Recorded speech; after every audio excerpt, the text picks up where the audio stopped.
hacía mucho que no nos veíamos. Ha sido un cuatrimestre tumultuoso. Hemos tenido varios inconvenientes que nos han hecho estar sin clases, ya sea por viajes míos de la universidad, por corte de luz, corte de agua. Nos ha complicado un poquito el cuatrimestre. Un poco peor que nosotros está la otra comisión, que ha sumado más días sin clase. En particular, mañana martes, que la otra comisión tendría clase, la universidad dispuso que no haya clases por motivo de la marcha universitaria. O sea que ese va a ser otro día, la otra comisión no va a poder avanzar. Y esto ha generado que termine afectando el parcial. Entonces vamos a modificar los temas que van a entrar en el parcial debido a esta situación, porque lo que nosotros queremos, siempre buscamos, es que entren en el parcial todos los temas que se den hasta una semana antes del parcial. El parcial es el jueves de la semana que viene. Entonces ya esto pone a la otra comisión en una situación muy complicada para hacer entrar todos los temas que originalmente iban a entrar.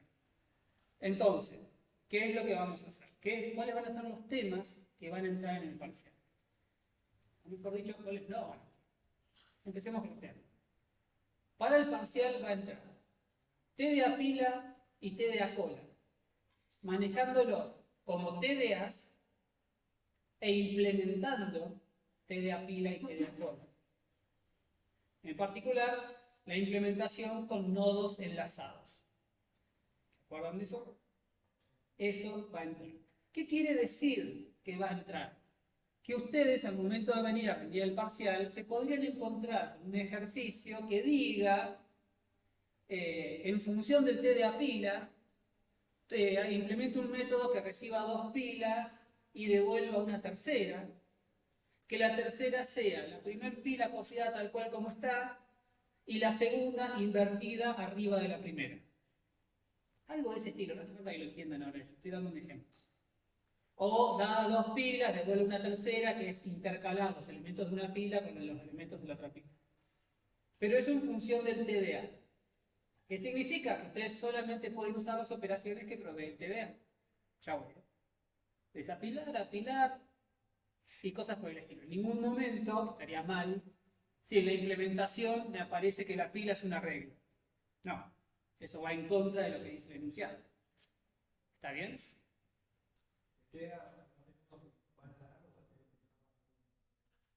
El TDA, cuando hablemos de TDAs en el parcial, siempre son nuestros TDAs.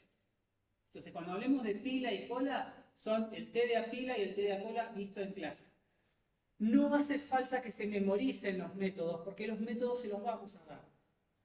Siempre en el parcial les vamos a poner una tablita que va a decir métodos del TDA pila, top, pop, métodos del TDA cola, esto.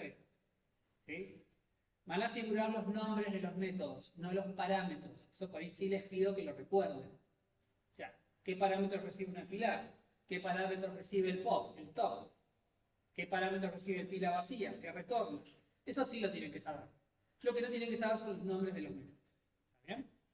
Entonces, pila y cola, saber trabajar en función de los TDAs que nosotros les dimos y saber implementarlas usando nodo enlazado. Entonces les decía, se pueden encontrar un ejercicio que diga en función del TDA pila, en función del TDA cola, e implemente un método que reciba, no sé, una cola y devuelva otra cola que tiene estas características. Ustedes hacen un método que respete esa entrada y salida y lo resuelven como ustedes quieren, respetando el uso de los TDAs. ¿Está bien?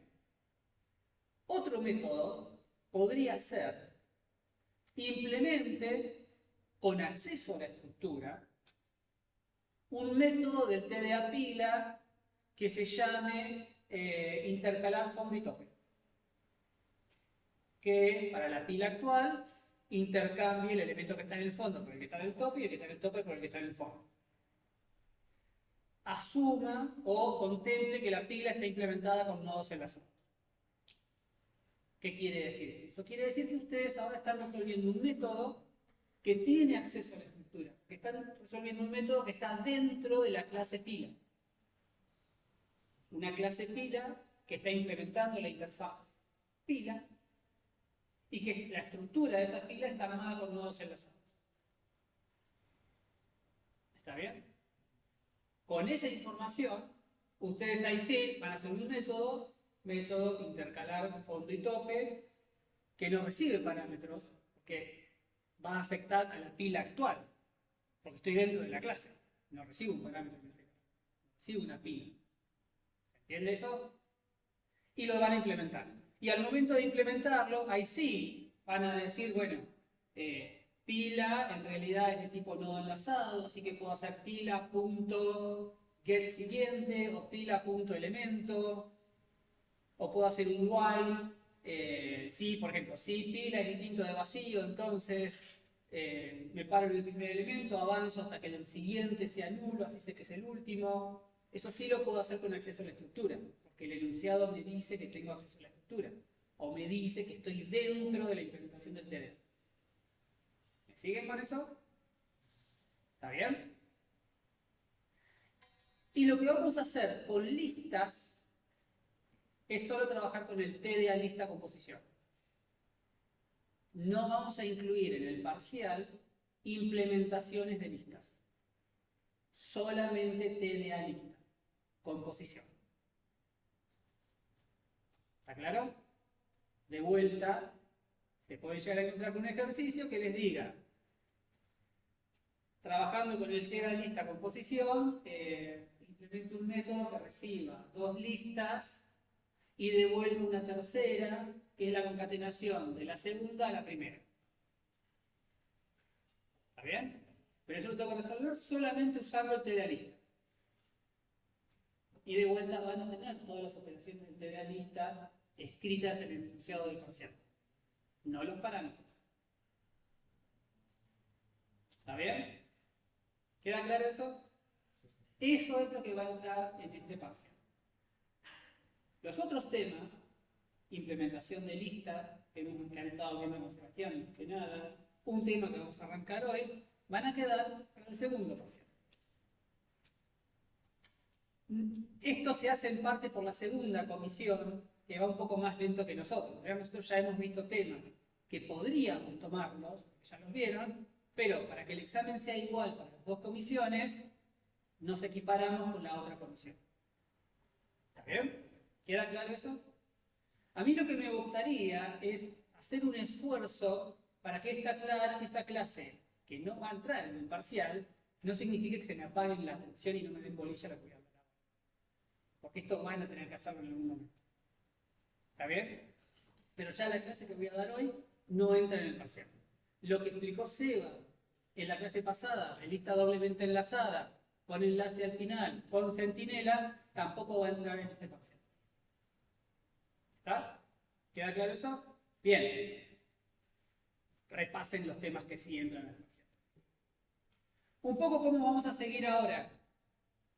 Yo lo que voy a hacer ahora es repasar un poco lo que estuvieron viendo con Seba, para retomar lo que estuvimos viendo de listas. Vamos a arrancar con un tema nuevo, que se llama iteradores, está relacionado con listas. No sé si lo voy a terminar hoy, probablemente lo termine el jueves que viene. Pero no me va a llevar las 2 horas de clase. Nos quedan 2 clases, la del jueves que viene y la del lunes, previas al parcial. Vamos a intentar que esas 2 clases, por lo menos lo que es la parte práctica, sea de consultas, lo que es la parte teórica, sea de repaso. Entonces, probablemente el jueves, después que termine con el tema de iteradores, hagamos un pequeño repaso, y el lunes vamos a hacer un repaso más fuerte de los temas que van a entrar en el parcial. ¿Sí? No solamente la parte teórica, sino intentando resolver cosas de una dificultad equivalente al parcial, resolviéndola entre todos en el examen. ¿Está bien? ¿Eso se entiende? Bien. ¿Alguna duda o pregunta? Sí. Sí, para cada una de estas cosas, estos 3 ejercicios posibles que yo les consulté, esperen que para cada uno de ellos haya un inciso que diga, decime el orden de ejecución de este método. ¿Sí? Por lo general les vamos a pedir el orden de ejecución y no el tiempo de ejecución. ¿Sí? Uno, para calcular el orden de ejecución, puede calcular el tiempo de ejecución. no puede empezar C1, C2, C3, C4, multiplico por n, hago la sumatoria. Esa es una justificación. Una justificación también es un párrafo en castellano. Este método es de orden n cuadrado, donde n es la cantidad de elementos de la lista, porque estoy haciendo un recorrido, un ciclo while, cuyo cuerpo es constante, pero se repite n veces. Eso me queda de orden n, pero ese ciclo while a su vez está dentro de otro ciclo while. Esa es una justificación correcta. Si está bien escrita y es correcto lo que decís. Pero son dos formas de decirme el orden de ejecución de un método. ¿Está? Por lo general, los ejercicios van a tener más de un inciso. Va a haber un inciso que es resuelva un problema, otro inciso es díganme el orden de tipo de ejecución, y a veces hay un inciso que diga, bueno, si una lista está implementada con nodos, una pila o una cola está implementada con nodos enlazados, ¿cómo es la estructura? Defina el tipo de la clase. Y ahí lo que estoy pretendiendo que me digan es, bueno, yo acá voy a tener un frente que es de tipo nodo, un fondo que es de tipo nodo y una cantidad que es de tipo entero. Y esa es la estructura, o son mis atributos de instancia del TDA pila o del TDA cola, según el caso. ¿Está bien? ¿Queda claro eso? Bien. Entonces, acá. Brevemente, habíamos empezado a hablar del TDA lista como una generalización. Cuando nosotros empezamos a hablar de pila y cola, hablamos de estructuras que son secuenciales. ¿Qué son secuenciales? Porque hay un elemento atrás del otro. Cambia cómo yo interpreto esos elementos. Cambia si es una pila, donde hay un frente y todos se manejan con el frente. Si es una cola, hay un frente y hay un fondo, y yo hago cosas distintas en cada uno de los lados. Pero siempre son estructuras secuenciales. La particularidad, si yo veo las operaciones de un TDA pila y un TDA cola, es que yo nunca explícitamente digo dónde se hacen las cosas, dónde se hacen las modificaciones. El apilar de pila recibe el elemento. No le indico en qué lugar de la pila ponerlo, porque ya es parte de la definición de la estructura el lugar donde yo voy a modificarlo, en el frente. Donde sea que yo interpreto que es el frente, en la implementación de la estructura. Pero si es una pila, se modifica el frente. Si es una cola, modifico de un lado y modifico del otro según como yo interprete las cosas. Pero nada más. Surge ahí la idea de decir, bueno, ¿qué pasa si yo quiero tener una estructura en la cual quiero tener la libertad de modificar en cualquier lugar? No solamente en un lugar específico. Yo quiero poner cosas a la mitad, en el segundo lugar, en el último lugar, en el anterior al último. Y ahí es cuando aparece el concepto de la lista. Una lista es una secuencia de elementos. Todavía, esa imagen todavía no. Quedémonos con el TDA lista. El TDA lista representa una secuencia de elementos donde yo tengo la libertad de modificar en cualquier lugar. Pero cuando yo planteo esa libertad viene con un problema. ¿Dónde? Si yo quiero modificar en cualquier lugar, ¿dónde voy a modificar? ¿Cómo expreso yo el lugar dentro de la lista donde quiero modificar las cosas? Si hacemos el paralelismo con un arreglo, ¿cómo expresan ustedes el lugar donde quieren insertar algo en un arreglo? Con un índice. Necesito algo que no es el arreglo. Es otra cosa, pero que me vincula a una posición dentro del arreglo. Y es el índice. ¿Está bien? Incluso en ese caso, el índice no es una representación directa de posición. ¿Dónde ponemos el primer elemento de un arreglo? En el 0. O sea, ya de por sí hay una pequeña abstracción, hay una pequeña diferencia entre lo que yo estoy representando, la primera posición, y lo que realmente tengo que estar representando esa primera posición, que es el número 0. Y vayan a explicarle esto a alguien que no es del sistema. No, nos quema mucho la cabeza esto de que todas las cosas arranquen en 0. Pero fíjense que ya no es directo. Pero usamos números. ¿Qué es lo que pasa? El número me sirve, es cómodo, pero está muy atado a la regla. Y como siempre hacemos nosotros en computación, queremos más abstracción. Yo quiero que mi representación de posición pueda ser otras cosas, no solamente un número. Entonces aparece el tipo posición, un concepto abstracto, que me representa un lugar dentro de mi lista. Sea un número, sea otra cosa, no importa, es como su propio tipo abstracto. Pero me representa un lugar dentro de la lista. Y ahí sí tenemos el TDA lista composición, donde tengo operaciones para modificar, acceder al contenido de una secuencia de elementos en cualquier lugar, siempre y cuando me indiques el lugar. Y el lugar me lo indicas con algo de tipo posición. ¿Está? ¿Eso se entendió? Bien. Tal cual como está armado el TDA lista, que vemos en clase y es el que van a usar en el parcial, tiene sus limitaciones. El TDA lista composición no me permite ir directamente a la tercera posición. Esa abstracción que yo logro tiene un costo. Ya no tengo accesos tan rápidos como tengo en el arreglo con los índices. Si yo quiero ir directamente a la tercera posición de un arreglo, es arreglo de 2. Y ya está. Cuando tengo abstracción, no es tan fácil, no es tan directo.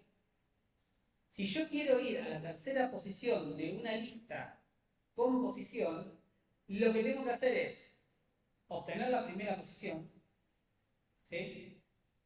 First position o get first, ya no me acuerdo ahora, y hacer dos siguientes a esa posición.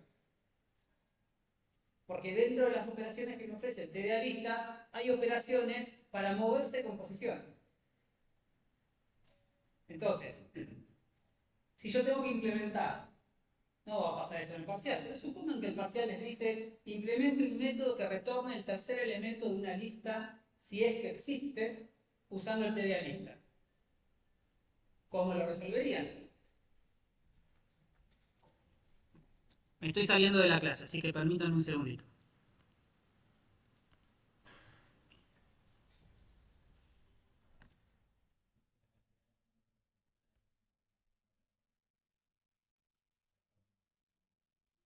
¿Sí?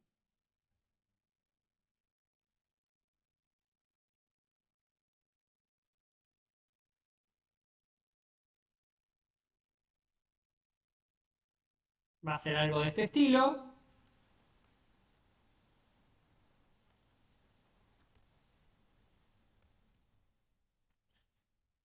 Donde lo primero que yo podría hacer es preguntar la cantidad de elementos que tiene la lista, si tiene más de 3 elementos.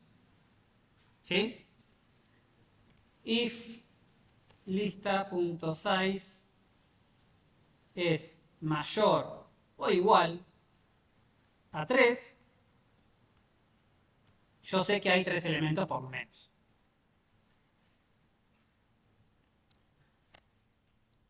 ¿Está bien? ¿Me siguen con esto? Entonces yo ahora necesito llegar al tercer elemento. Para llegar al tercer elemento necesito moverme con posiciones. Pero no puedo saltar al tercero. No me lo permite eso el TDA. Lo que tengo que hacer es siempre arrancar con la primera. Entonces, algo de tipo position, le asigno lista punto, creo que era first, no me acuerdo ahora el nombre. ¿Cómo? Header. ¿Esa te devuelve la primera posición?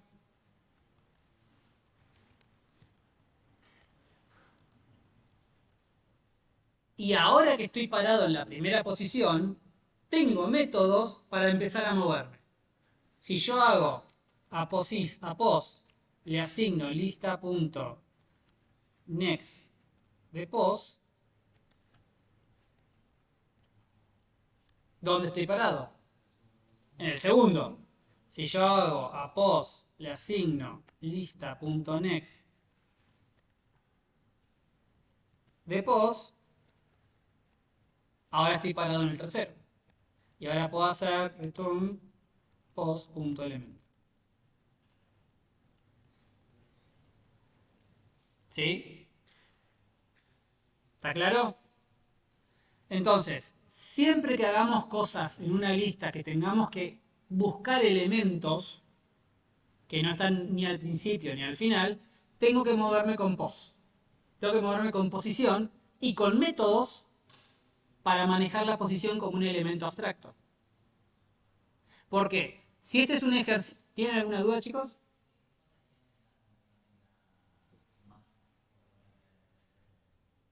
O sea, el else. Podrías poner acá else, lanzas una excepción, else retornas nulo. Si esto fuese el enunciado de un parcial, el enunciado te va a decir qué hacer en cada una de las alternativas posibles. ¿Está bien? ¿Qué estaba por decir? Ah, esto es porque estamos trabajando con el TDA lista. Entonces, trabajando con el TDA lista, yo me manejo con esta posición. Si ustedes están resolviendo un ejercicio que es trabajando con el TDA lista y alguien hace esto,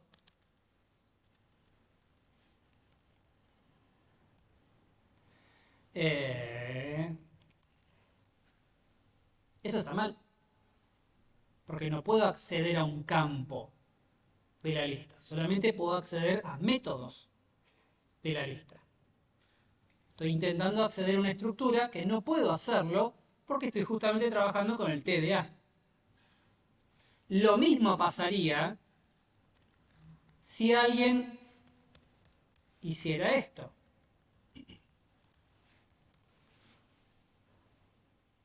Nodo enlazado es un detalle de implementación del TDA. No es parte de lo que el TDA muestra al mundo. Lo que el TDA muestra al mundo es la lista como un tipo y la posición como un tipo. Nada más. El nodo enlazado es algo interno a la implementación. En ninguna operación que se realiza en función del TDA tiene que aparecer escrita la palabra node.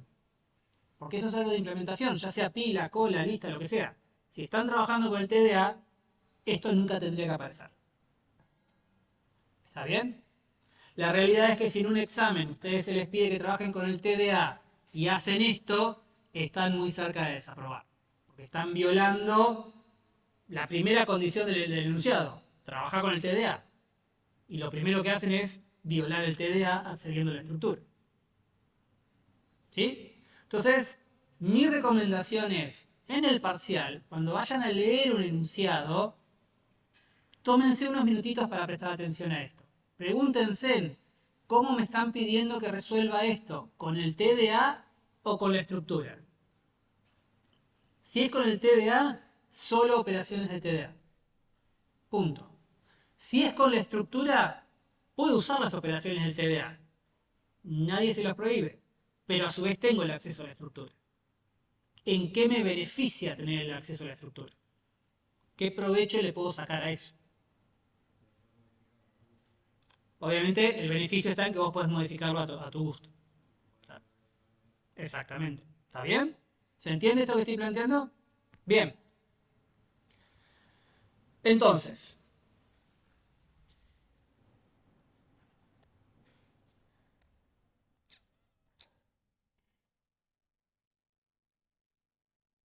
cuando vemos el TDA lista, vemos las operaciones, empezamos a ver implementaciones de ese TDA lista y empezamos a calcular el orden de ejecución de esas operaciones.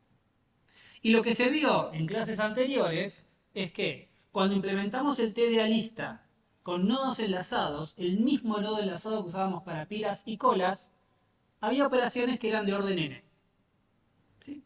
En particular, cada vez que yo tenía que ir para atrás con nodos enlazados, eso me costaba un orden n. El método anterior, en la lista con nodos enlazados, originalmente es de orden n. Porque en nodos enlazados, simplemente enlazados, yo estoy parado en un nodo y tengo un acceso directo al siguiente, pero no al anterior.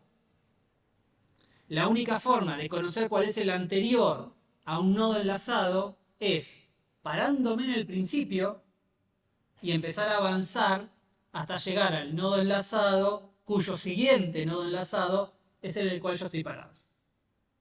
Esa búsqueda es de orden n. ¿Cómo la podemos hacer mejor? Haciendo que cada nodo enlazado además de conocer el siguiente, conozca el anterior. Y así es que terminamos con listas doblemente enlazadas, porque cada nodo tiene dos enlaces. Uno al siguiente, uno al anterior. Sí.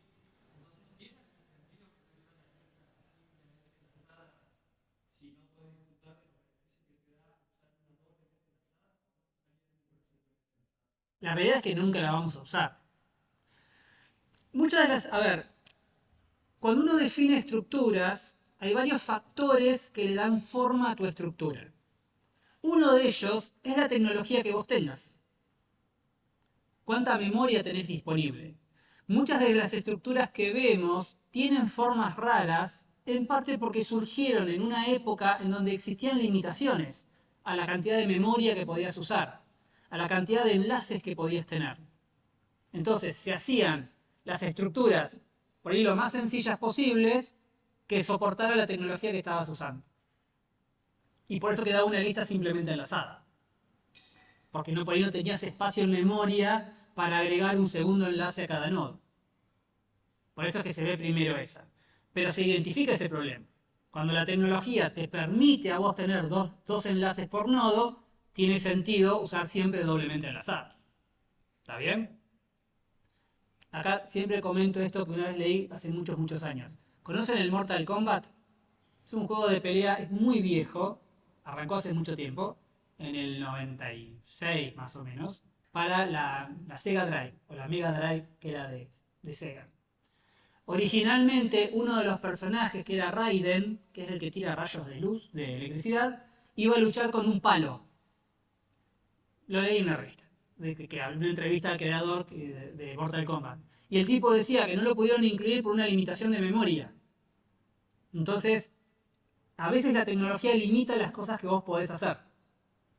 Como por ejemplo, agregar un segundo enlace por nodo o que Raiden tenga un palo. Por ejemplo.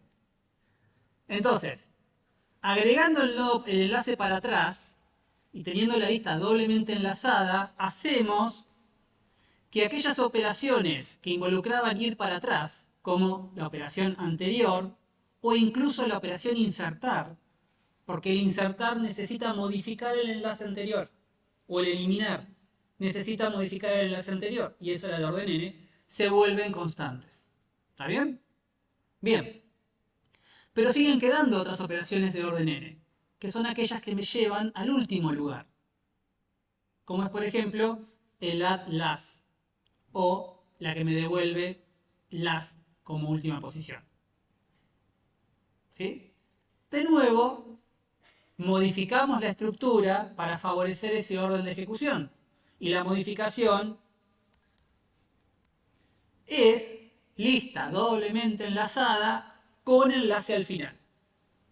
Entonces ahora, en el tipo lista, que hasta el momento teníamos la referencia al primer elemento con el atributo de instancia header más la cantidad de elementos, incorporamos un segundo atributo de instancia que siempre me referencia el último elemento. Entonces con eso hacemos que los métodos last y add last sean constantes. Y con eso logramos que todos los métodos sean constantes. ¿Está bien? ¿Me siguen con esa historia? Bien. Pero ¿cuál es el otro problema que surge ahí? Cuando nosotros tenemos una lista doblemente enlazada con enlace al final, que ya nos pasó en su momento con cola, vimos una implementación de cola con nodos enlazados que tenía un enlace al principio y un enlace al final. ¿Y qué fue lo que nos encontramos ahí? Cuando yo quería agregar un elemento, no era el mismo caso cuando la cola estaba vacía a cuando la cola ya tenía un elemento. Por las referencias que tengo que actualizar, tengo que diferenciar esos dos casos. Mi código se hace un poquito más complejo. Y un código un poquito más complejo es un código más propenso a errores. Entonces, podemos modificar una estructura, no solamente para favorecer los órdenes de ejecución, sino para favorecer la legibilidad del código y la complejidad del código. Porque hasta este punto, lista doblemente enlazada con enlace al final, todas las operaciones son constantes. Uno pensaría que no hay nada más para mejorar. y sí lo hay, eliminar casos particulares. Mientras menos casos particulares tenga mi estructura, es menos código que yo tengo que escribir, es menos código que tengo que testear, es menos código donde me puedo equivocar. Y una forma de eliminar los casos particulares en este tipo de implementación de listas es con el concepto de centinelas. El centinela o los centinelas son dos nodos vacíos, uno al principio, uno al final. Entonces cambia nuestra forma de una lista vacía. Una lista vacía ahora es una lista que tiene dos nodos enlazados, pero que no contienen nada. ¿De qué me sirve eso? Al tener los centinelas, todas las modificaciones son iguales. No me importa si la lista está vacía o la lista está llena, agregar al principio, agregar al final o agregar al medio es exactamente la misma cantidad de líneas de código. Simplifico mi código. ¿Está bien? ¿Alguna duda con eso? ¿Que no va a entrar en el parcial? Bien. Perfecto. Entonces, hecho ese comentario, podemos arrancar ahora con lo que va a ser el tema que vamos a arrancar ahora. Desde un punto de vista de la motivación, toda estructura, habíamos visto, lo que hace es mantener unidos cierto conjunto de datos. Y eso forma mi estructura de datos. Todas las estructuras que nosotros vamos a ver tienen el mismo objetivo, mantener unidos los datos. De alguna forma en particular, en función de lo que yo quiera hacer con los datos y de lo que los datos estén representando. Pero están todos los datos unidos. Y en ese contexto, la estructura va a definir cómo se almacena la información y qué es lo que yo voy a querer hacer con la información. Cuando nosotros veíamos en la primera clase el ejemplo del diccionario de la Real Academia Española, el diccionario almacena palabras de una forma particular para favorecer una acción en particular, que es buscar el significado de las palabras en orden alfabético. Puedo hacer otras cosas, buscar la palabra más larga, pero se me complica mucho. ¿Por qué? Porque la estructura no fue pensada para eso. Entonces, los elementos que guardo, cómo los guardo y qué quiero hacer con esos elementos, define mi estructura de datos. ¿Tiene sentido una estructura de datos que no me permite tener acceso a los elementos? No. No tiene ningún sentido. Es una estructura donde tiro para olvidar mi información. Entonces, ya sea cualquier forma de estructura de datos, el acceso a los datos que van a estar guardados siempre va a ser necesario. Siempre. Es tan necesario que en muchos casos se hace o se busca una manera de hacerlo lo más eficiente, prolijo y claro posible. En otras palabras, ¿cuál es la forma más rápida de escribir en la cual yo puedo acceder a los datos de mi estructura? Y ese es el concepto de iterador. Entonces, existe una necesidad fundamental para acceder a los datos de una estructura de datos. Y sin importar la estructura de datos, voy a tener que acceder a los datos de esa estructura. Pila, lista, cola, de alguna forma necesito los datos. Si no, no tiene sentido la estructura.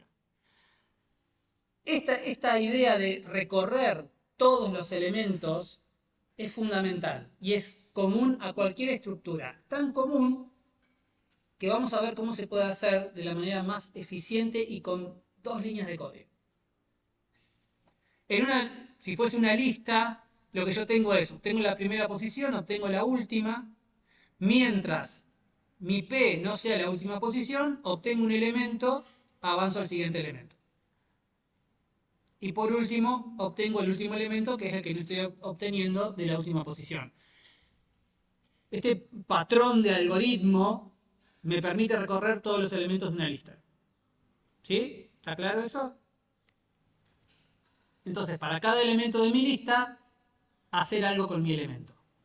Eso es la esencia de recorrer todos los elementos. O sea, por algo los estoy recorriendo también. Ya sea para contarlos, para ver cómo es, lo que sea. Algo voy a hacer. Y esto vale no solamente para listas, sino para cualquier estructura.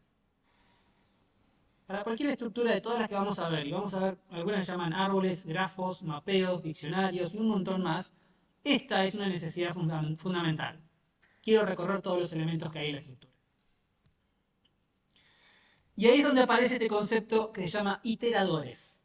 Los iteradores son un tipo especial que nos proveen muchos lenguajes, Java es uno de ellos, que nos van a permitir a nosotros recorrer estructuras sin importar cómo la estructura está implementada.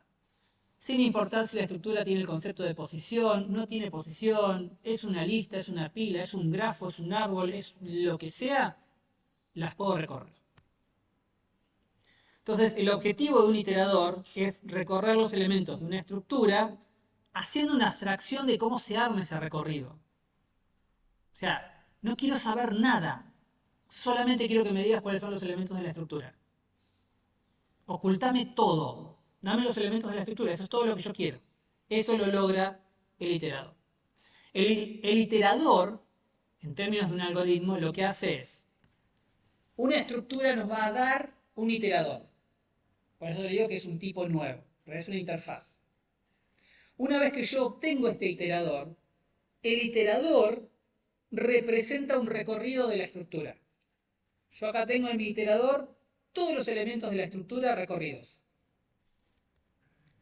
Y voy a poder hacer esto. Mientras el iterador tenga elementos para darme, le voy a pedir al iterador, dame un elemento, hago algo con ese elemento. El iterador, automáticamente, cuando me da un elemento, se prepara para darme el siguiente.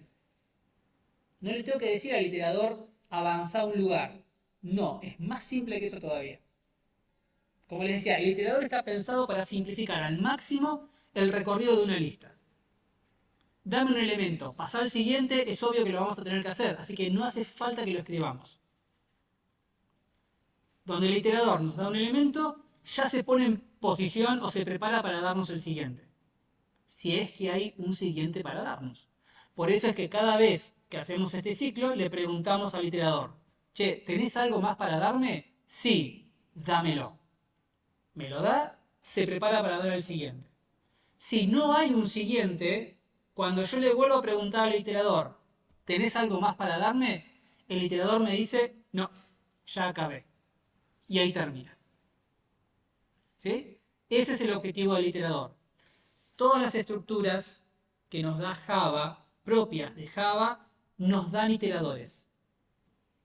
Nuestras estructuras también las vamos a preparar para poder dar iteradores, para poder recorrerlas de esta manera.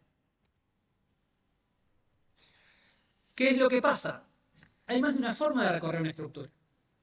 Dado una lista de enteros, uno podría pensar, quiero recorrer toda la lista tal cual como aparecen, quiero recorrer todos los elementos pero en forma creciente, en forma decreciente, alfabéticamente, un montón de cosas. El iterador oculta todo eso. El iterador, por defecto, lo que me asegura a mí es que yo recorro todos los elementos de la lista. No me dice nada del orden. Tiene sentido pensar que si es un iterador de una lista, los estoy recorriendo en el mismo orden en el cual aparecen. Pero lo estamos asumiendo nada más. ¿Está bien? Podría armarse de otra manera. En particular, si nosotros queremos que el iterador represente un ordenamiento específico, vamos a tener iteradores específicos para esas cosas. O sea, el iterador por defecto, lo único que me asegura es, yo te voy a dar todos los elementos de la estructura. No me preguntes cómo. Yo no estoy siguiendo ningún orden en particular, vos no lo sabés, vos solamente sabés que yo te estoy dando todos los elementos de la estructura. Punto. Si nosotros queremos un iterador de todos los elementos en forma creciente, tendremos que buscar un iterador específico que haga eso. ¿Se entiende la diferencia? ¿Sí? Bien. ¿Y por qué el iterador va a ser muy importante para nosotros? En muchas estructuras, en particular todas las que vimos hasta ahora, yo siempre digo, son estructuras secuenciales. Eso quiere decir que en la naturaleza de la estructura, las cosas están ordenadas linealmente. Una pila, una cola, una lista de reproducción. Si yo les digo, díganme los temas que hay en esta lista de reproducción, me los van a decir secuencialmente tal cual como aparecen en pantalla. Y todos me van a decir el mismo listado de elementos. Pero no todas las estructuras son secuenciales, y esto lo vamos a empezar a ver después del parcial. Si yo les pido que me empiecen a decir los nombres de las capitales de las provincias de la Argentina, me van a dar una lista de cosas. Porque al momento de hablar no podemos hablar en dos dimensiones, es en una sola dimensión, es secuencial. Pero el orden que cada uno de ustedes arme es distinto. ¿Entienden eso? Acá es donde el iterador es importante. El iterador va a transformar mi estructura, cualquiera sea, en una secuencia. Cuando la estructura ya es una secuencia, va a ser muy trivial. Pero cuando la estructura no sea una secuencia, como puede ser un mapa, va a estar bueno ese iterador, porque me está simplificando el recorrido de la estructura.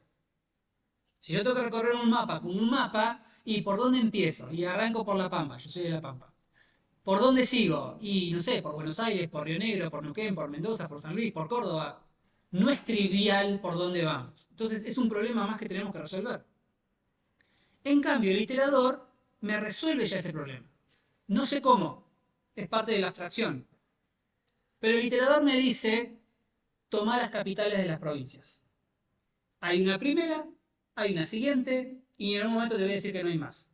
Vos recorrés este iterador y recorres todas las capitales de la provincia de Buenos Aires, del país. No te importa cómo lo armé, pero yo te las voy a dar todas. ¿Está bien? Eso es lo que va a lograr el iterador, y eso es por lo cual el iterador es tan importante para nosotros cuando las estructuras se vuelven más complejas. Porque va a haber operaciones que vamos a tener que hacer que se resuelven fáciles con un iterador. Vamos a tener una estructura que es un grafo. Grafos ya vieron en otras materias. ¿Sí? Nodos conectados que arman una red. Y en algún punto les voy a decir, bueno, fíjense en toda esta maraña de nodos y redes si hay un nodo cuya etiqueta sea un parámetro dado. Lo puedo recorrer ese grafo con las operaciones de grafo, que son un quilombo, o puedo usar un iterador. Si a mí lo único que me importa es recorrer todos los nodos del grafo. No me importa ir de uno al siguiente, al que está conectado, que no está conectado, no me importa nada de eso. Dame todos los nodos que vos tengas y yo me voy a fijar en esa lista, en esa secuencia de nodos, si está el que yo estoy buscando. Y se simplifica. Entonces el iterador tiene esa ventaja. Haciendo algo de este estilo. ¿Sí? Dame el iterador de las capitales de provincia, pregunto si tenés para darme, si tenés para darme, dame uno, ya se pone listo para darme el siguiente y así voy recorriendo. ¿Está bien? ¿Me entienden? Bien. No importa. Lo mismo pasa si yo les digo que me digan los partidos de la Copa del Mundo. Cada uno los va a armar distinto. Los pueden armar por fechas, los pueden armar por grupo, pero son todos los partidos de la Copa del Mundo. El iterador hace eso. Bien, ¿cómo es un iterador en Java? Es así. Ahora vamos a programar exactamente eso. Números es un array list, esta es la estructura propia de Java. Yo agrego números y le pido a mi estructura, dame un iterador. Y la estructura me da un iterador. Y ese iterador me representa un recorrido de todos los elementos que están en esa estructura. Y después hago este while, mientras haya algo más, le pido ese algo más, y en este caso lo imprimo. ¿Sí? Entonces, para ver esto de funcionamiento, vamos acá, vamos acá.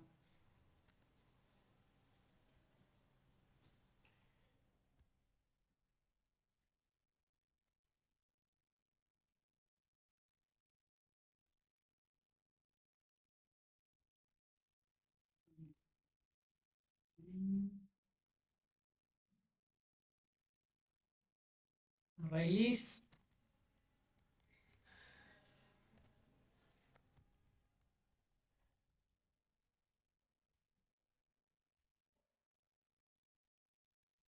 Número.add 5, 9, no.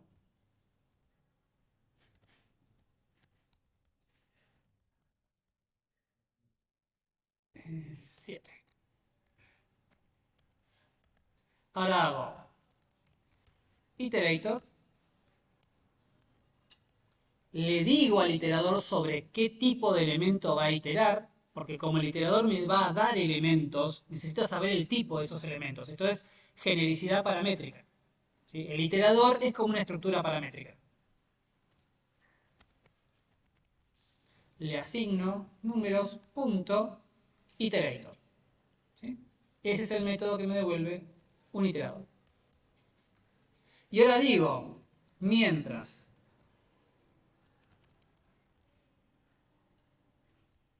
hasNext retorna verdadero si el iterador tiene más elementos. En otras palabras, retorna verdadero si next me va a devolver realmente un elemento.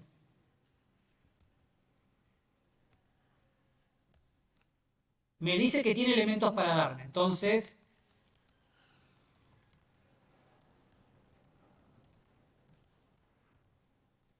le pido que me dé el elemento y ya se quede preparado para el siguiente.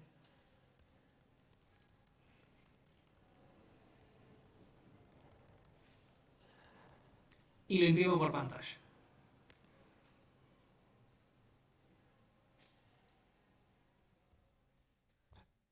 ¿Qué no le gustó esto?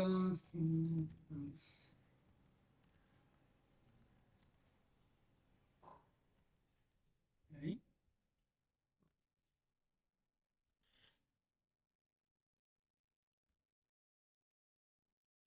Y me muestra por pantalla los números tal como yo los había insertado. ¿Está bien? ¿Se entiende eso? Bien. El iterador no deja de ser, otra vez esto, una abstracción de un recorrido. Entonces, yo lo que puedo hacer, public static void, mostrar todo.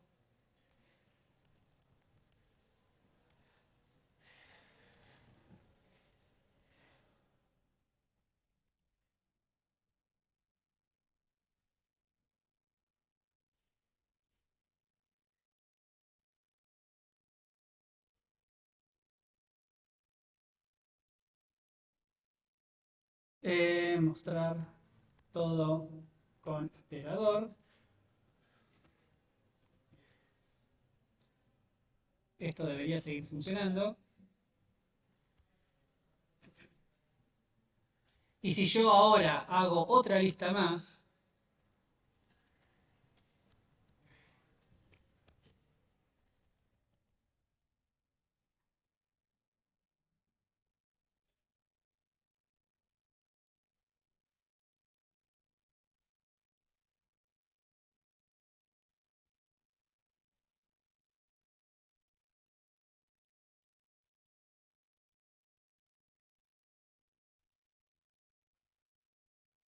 estoy haciendo lo mismo, pero ya paso directamente como parámetro el resultado del llamado al iterator.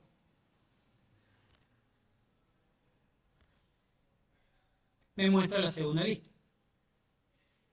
¿Está bien? Entonces estoy logrando esa abstracción.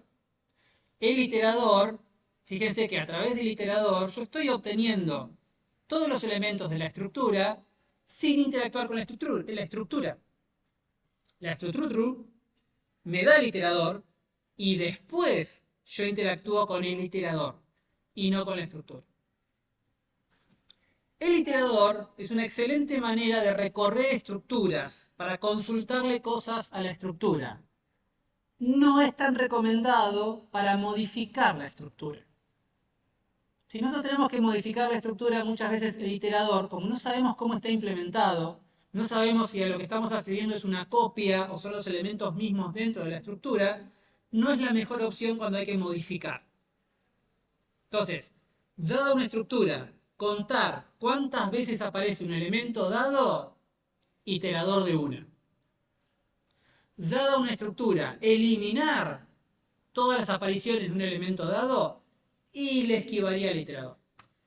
lo mejor es usar las operaciones propias del TDA de la estructura.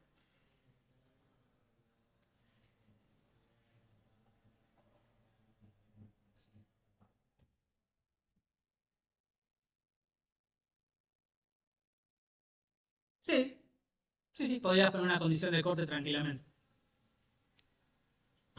Bien.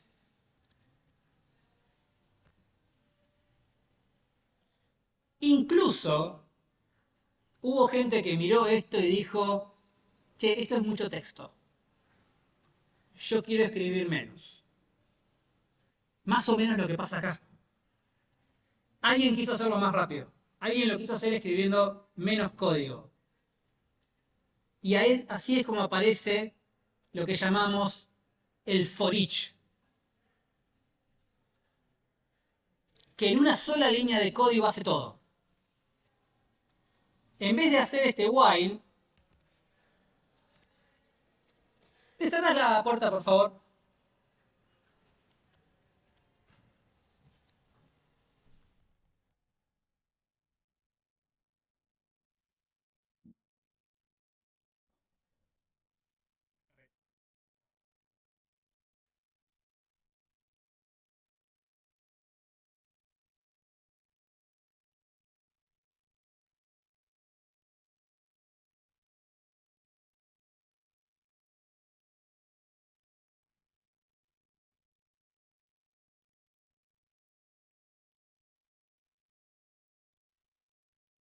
Yo ahora saco esto y lo ejecuto.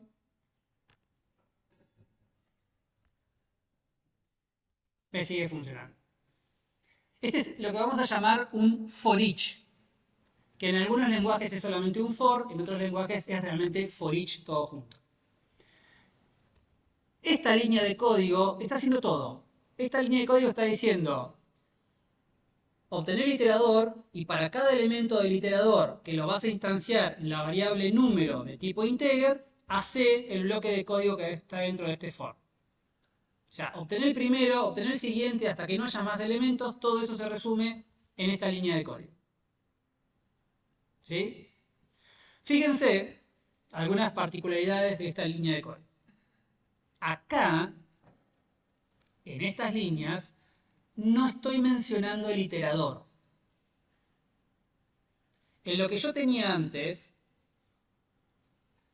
yo explícitamente obtengo el iterador con este llamado y después uso el hasNext y el next del iterador para armar mi ciclo. ¿Está bien?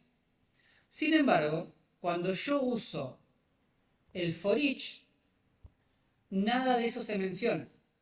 Todo está implícito. Automáticamente, este for each hace el llamado al método iterator.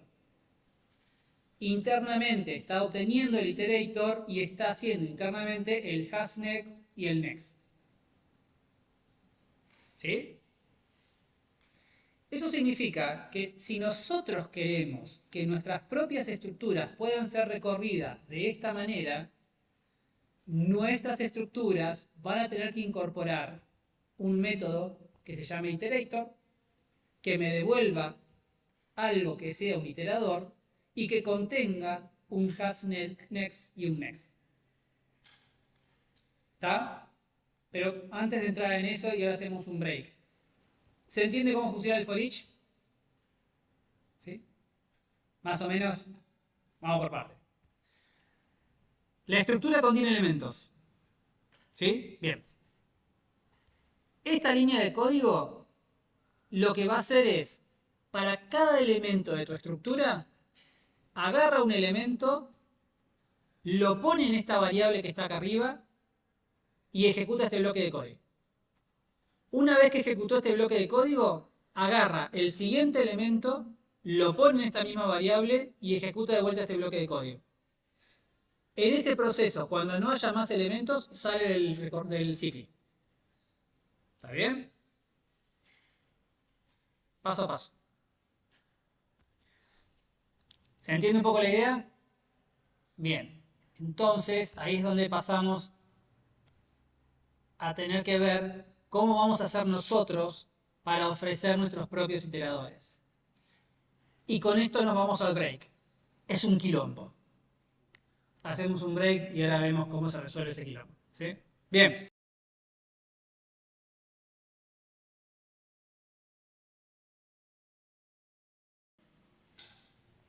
Bueno, no vamos a llegar a implementarlo, pero les cuento cuál es la idea y lo implementamos en la clase que viene. ¿Cómo funciona esto?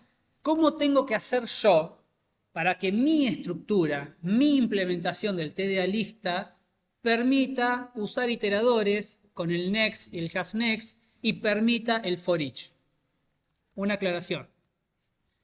Si yo armo mi estructura para poder hacer esto, o sea, mi estructura tenga un punto iterator que devuelva un iterador, que el iterador tenga un hasNext y un next, puedo hacer esto también. O sea, donde yo tengo esto resuelto, tengo la posibilidad de usarlo de esta manera.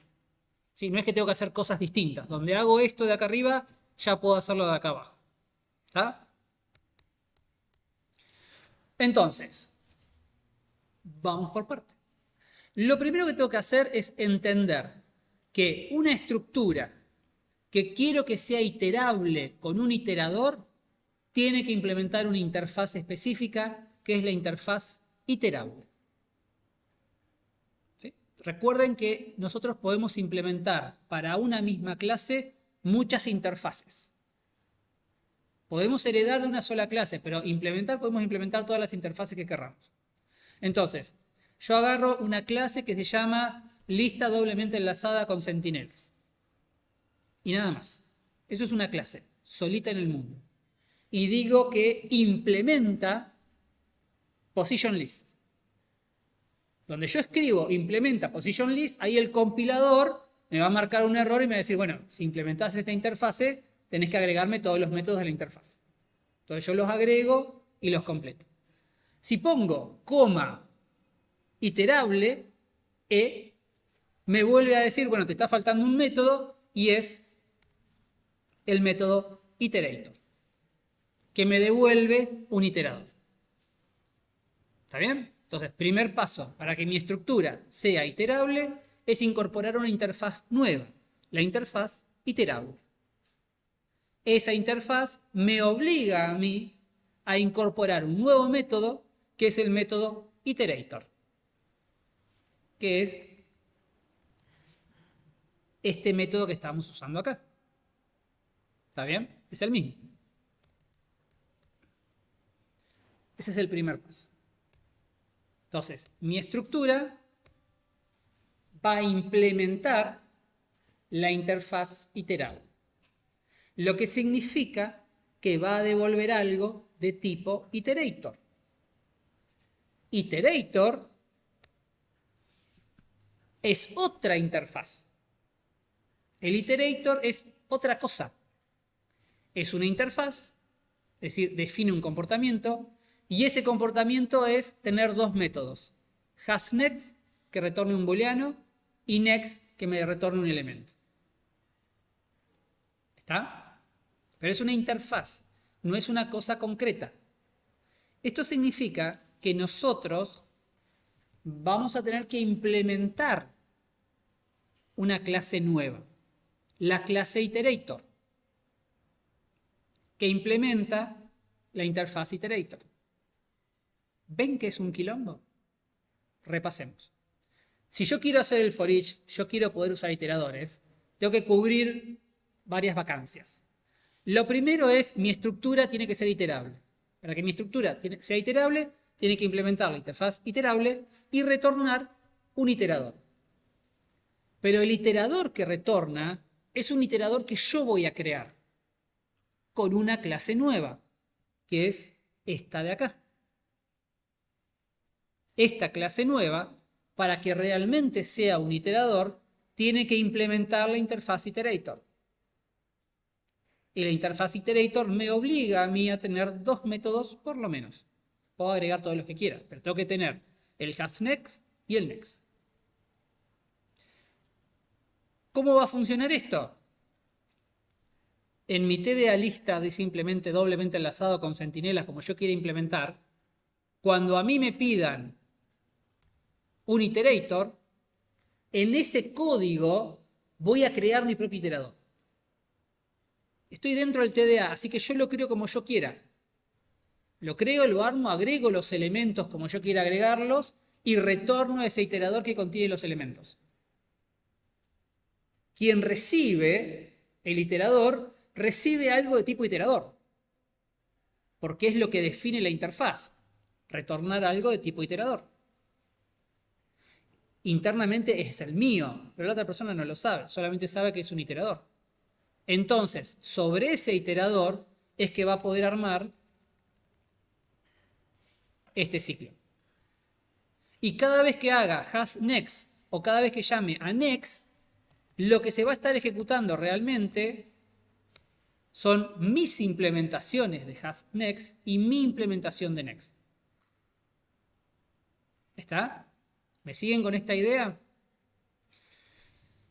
¿Cómo se va a terminar implementando esto en la realidad?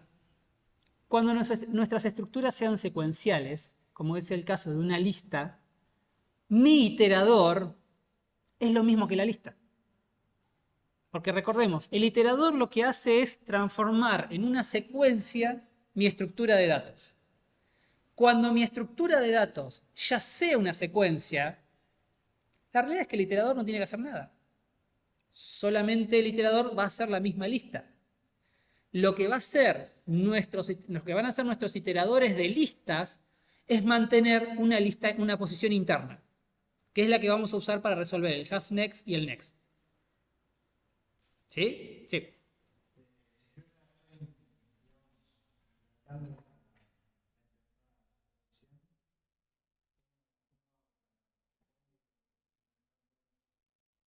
Todas las interfaces que vos quieras podés implementar. No hay una restricción en cuántas interfaces puede implementar una clase. ¿Sí? Podés implementar todas las que quieras. Entonces, brevemente,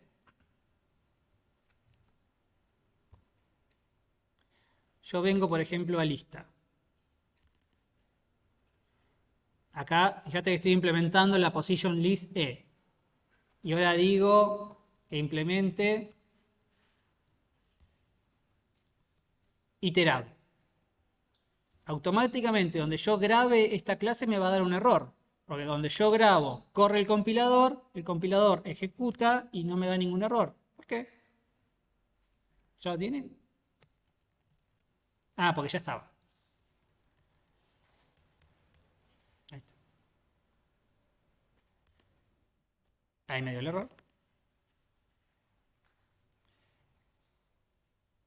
Me dice, el tipo declarado lista doblemente enlazada debe implementar el método abstracto de positionListIterator. Ah, porque ya venía de positionList. Listo.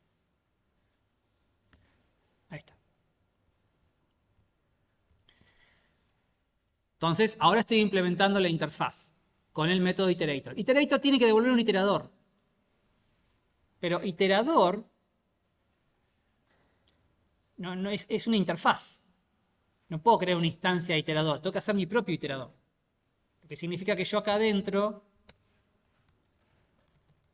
de alguna forma voy a hacer iterador mío de lista doblemente enlazada,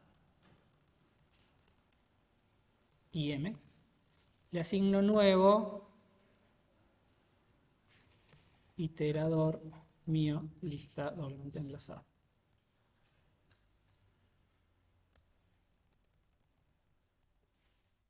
Está todo mal, lo estamos haciendo de a poco. Obviamente me dice que esto no existe. Le voy a decir, bueno, crea la clase.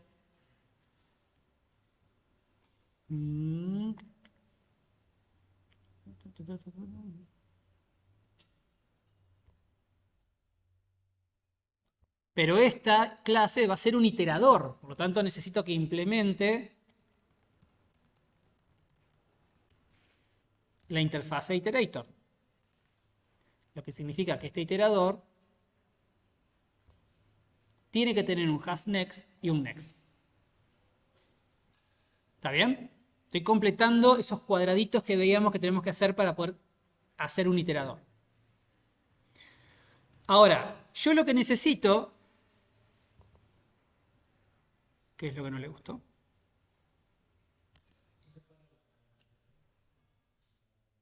Ah, sí, gracias.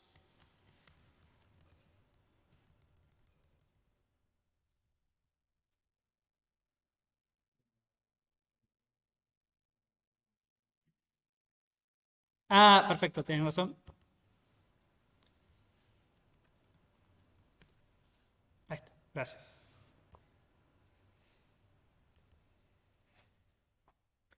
Entonces, las cosas están conectadas, no funcionan porque no hay código. El iterator, lo que estoy buscando es ocultar el recorrido de la lista. Pero el recorrido lo tenemos que hacer, no es tan mágico. Nuestro iterador tiene que recorrer la lista. La forma de hacerlo es con que nuestro iterador mantenga una posición actual interna. Necesito una sola. No necesito más que eso. Entonces, ¿qué es lo que puedo llegar a hacer? El iterador de una lista puede conocer directamente a la lista. Esto es lista doblemente enlazada.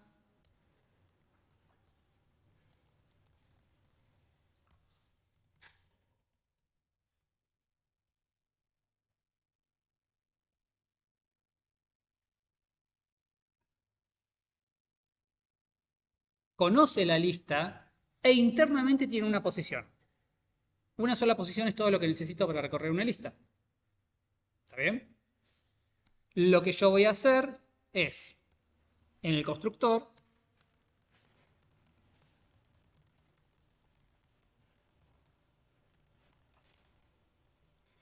voy a recibir una lista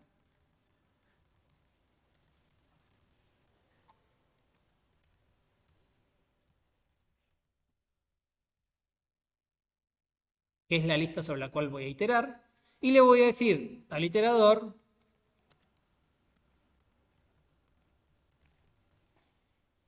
esta es la lista que vamos a iterar. ¿Está bien? ¿Me siguen?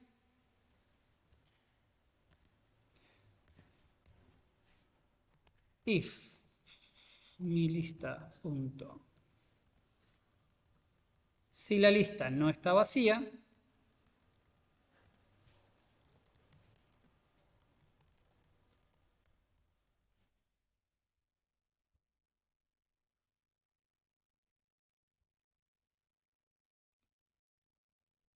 al cursor lo paro en la primera posición.